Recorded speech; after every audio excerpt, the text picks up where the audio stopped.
Hi, I'm Leslie with the Bookmobile-Extension Services Department, and recently a coworker and I went to the Lincolnville Museum and Cultural Center, and they gave us a tour. We wanted to share just a little bit with you.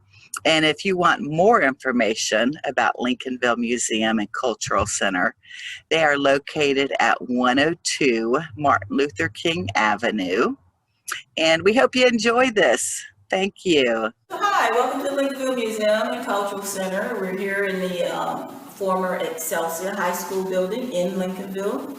And we want to give you a little tour of what we do here and giving you more than 450 years of African American history and presence here in St. Johns County.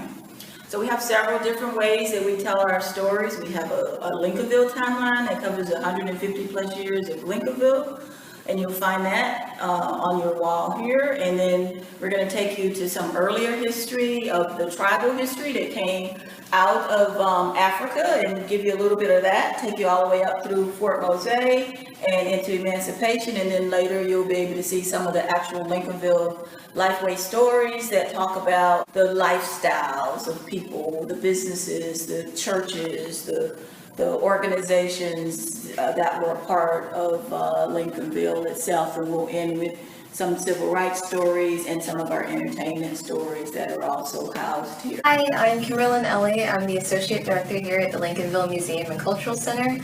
So right here, we are in our Defenders Room. This room involves a lot of time travel. You go from about the 7th century all the way to World War II and beyond. So we cover quite a bit in here. This corner here is all about out of Africa. We highlight the intense cultural diversity within Africa, and kind of talk about how all these cultures melded together to create the basis of African American culture here. And you can trace some of the really distinct traditions over time, which is pretty amazing. So this wall is really interesting. It's something that we've worked on and added most recently. So in the center here, we talk about resistance to colonialism. So we have the resistance by Native Indigenous peoples and also African peoples who came. And then this board is really interesting too, with the emergence of the 1619 Project and how it's been kind of looked at both historically and socially in the country. We talk about how here locally we have a story that predates even 1619. So looking at the very beginning of African American history here, which starts in St. Augustine. Just a little bit of background about the building itself, because it's a museum itself, the history of the Excelsior School, because a lot of the residents, especially older residents, came through this school at some point. It was the only high school for blacks in all of St. Johns County. The lady that's on the wall behind you, Mildred Carson Mason Larkin, and she's a graduate of the junior high school here, and she became a teacher here, and her son became one of her sons, the first black superintendent of schools for St. Johns County. As a matter of fact, he was the last black superintendent of schools for St. Johns County, because they were elected prior to that, and after 2 terms of being elected, they changed the rules so that now they're appointed. So that's another little piece of history. This wall talks a little bit about the local people who were involved in World War I and World War II.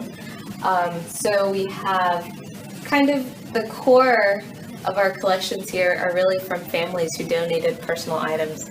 And so that's really precious and important to us. So we have Mr. Wise and his story over here. He joined the Navy at the age of 16, so this is his enlistment photo with him looking really fresh-faced and young. And then over to the left, we have Mr. Chase, who was a Buffalo soldier. And his story is really cool. He met Joe Louis when he was in training out in Arizona.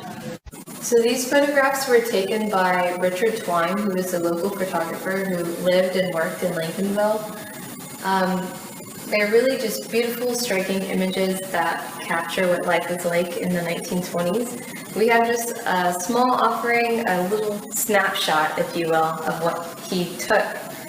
But looking at the rest of his pictures in kind of a grouping with these, you see just the lives of everyday people sitting outside in their gardens or the interior of their houses, like the parlor that we have over there. and just seeing how they live their lives. It ties into the name of the exhibit, Lincolnville Life Plays. Were the ways in which the residents of Lincolnville move through the world.